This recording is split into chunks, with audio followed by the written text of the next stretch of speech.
My name is Ethan Monroy. I'm grade 5 and I will count my meet invited. The last sound. They say that in the 11 hours from 12 to 3 in the morning, those who go around living parties, when they walk alone, a woman appears in front of them who says she is lost and asks for help. This woman is very beautiful, which makes the party goer not racist, her turns and wants to hold her immediately.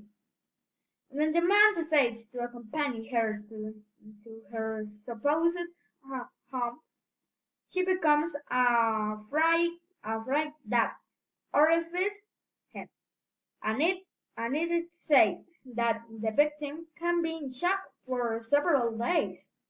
For this reason, you should never go out alone in the hours of the night, since this horror can appear to you, which they call the last soul.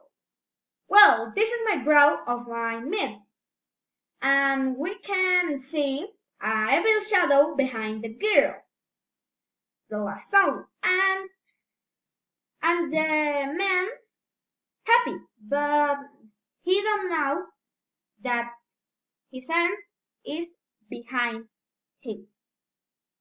And well, this is my myth, and I hope you like it.